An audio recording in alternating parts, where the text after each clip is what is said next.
Hello, it's Bonnie Southgate from Pilates Therapy and the Core Firm Down. Today we're going to take you through ranges of movement for the shoulder, and we're going to take it active, passive and resisted. And one of the reasons we do these, just a little explanation, I had a lady in the other day and she had a bit of a shoulder issue, and so I went through these ranges of movement, and she had pain on active, which is her own moving of the arm. But in passive, with me moving it, and with resisted, where I gave her quite a lot of resistance to test the muscle strength, she had no pain, which kind of gave me an indication that there wasn't particularly a problem with the joint, but that it had something to do with how she was actually moving her own arm up. So you can get ideas if she was painful, say somebody had pain on active, themselves lifting it up, and then they were still had pain when I lifted it passively, then you might be thinking there was a joint issue. Not always, but it might mean you'd want to refer them on to be looked at or have further investigation. And if they didn't have the ability to resist you, then there might be a neurological problem. If they couldn't actively lift it and they couldn't resist you, then neurologically there might be an impairment, not making them able to make those movements. But they might not have pain on the passive movement because they aren't actively having to use their muscles to do it. So we like to give these screens because it can narrow down a little bit of why somebody might be coming to you with a shoulder issue. So I'm just going to have Alex go actively through the ranges of movement. He's just going to lift. He can lift both arms at the same time, so we can do both of them easily. He's going to go up, forward into flexion. That's it. And we're looking for a range of about 180 degrees, and then I'm going to get Alex to take his arms into extension. I'm just going to come here so he can actually see what I'm doing. So he's taking him into extension. We would only be looking for 60 degrees, so that's fine. And we'd be looking that he doesn't have pain in these movements. So if Alex, if you feel discomfort in any of these movements, you need to let me know. Next, we're going to go into abduction. So you're going to start to take the arms up. I do tend to cue bringing the thumbs up because anatomically that's how we should move, and bring them down. How's that feel? Yeah, it's good. Good. Then we've got lateral rotation. So he's going to bring his arms here and he's going to take them out to the side. Any discomfort there? No. So again, he's got a big range, so we are looking for 90 degrees, and then we're going to look at medial rotation, and we're going to use our hand going up the back because I've got to internally rotate my arm to get it there. So we're going to see what he's like. Let's just do one arm at a time. So actually, there we go. So how is that? Good. And the other arm. Taking it across into medial rotation. We're also looking for asymmetries. So it looked like that shoulder might have been a bit easier than that one in that particular movement. And then we're going to look at hand behind the neck. So you can actually do that last screen, the two together. So you've got one hand on top and one hand underneath. Good. And then you can change hands and you can look at whether they're symmetrical in those movements. So that's good. So he's got a really good active range of movement in his shoulders in all of those tests. There's no problem. So I'm going to take him passively through them, and this is what you would do with your clients, especially if they had pain. So sometimes it's easier with the passive to have the client lying down. They give you the arm easier.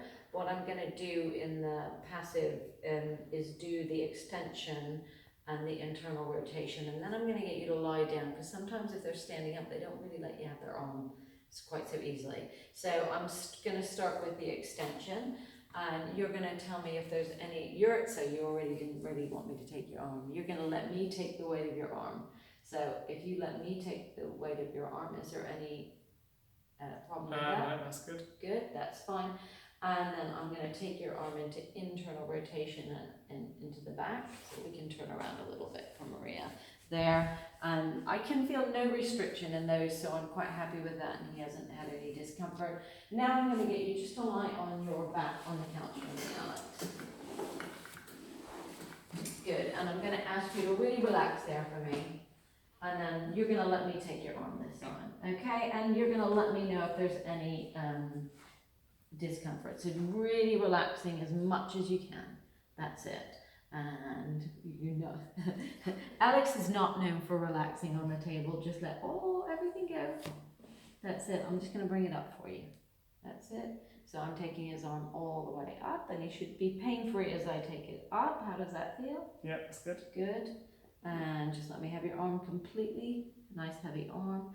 And then I'm going to take the arm up to the side, Alex. So let me have the arm. Relax. And good. And relax, relax. Alex doesn't like to relax when we're moving. And I need to feel the weight of his arm in my hand, and I need to feel that he's relaxed. But you may find that this happens with clients, so it may take a bit of time for them to relax into it. And so I'm going to take his arm up. And you're feeling for restriction and for any discomfort and pain. What's that feel like, Alex? He doesn't want to relax. Good. And there we go. He's finally let me take his arm and bring it all the way back down. And then we could test here. Just relax there. And we're going to let the arm flop back into external rotation. We could do internal rotation here as well. So he's going to allow me to take his arm forward. So we could be looking at internal rotation. We would be looking for the humeral head to pop forward on internal rotation passively for that. Now what we're going to do is we're going to take him into an active test. So he is going to actively push into my hand, and we're going to be looking at strength for this. So there is something called the Oxford scale when we're looking at strength, and it's graded 1 to 5.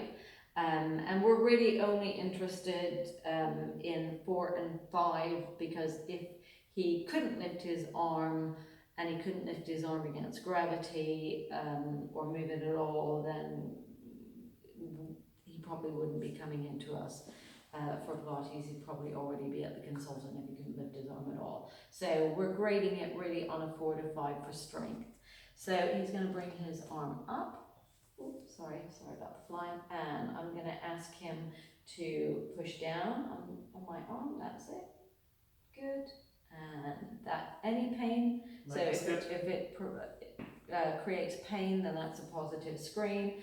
And then we're going to bring the arm here. So we tend to take the arm halfway through the positioning. So the muscles are at their optimum for strength midway through the range. So if he's got a range of 180 degrees, I'm going to take him to about 90. I'm going to be pushing down, and you're going to be pushing your arm up for me, Alex. So you're going to resist. Good. So that feels nice and strong. And bend your elbows. So when we go again into the internal external rotation and we're testing for strength, I'm going to look at his total range here to find the mid-range. So with Alex, because he's got a lot of mobility in both ranges, I'm going to test him right here. But if, say, they went back quite far and they only went to there, then I would be testing his range about there. So with Alex, the mid-range is here. So you're going to just resist my hand there. And then we're going to bring it forward, and you're going to resist me pushing you there. How does that feel? Yes, good. Good. Any pain on any of those? No. So we could also be testing Alex pushing that way. And so pushing. So if we take it here and you resist. Good.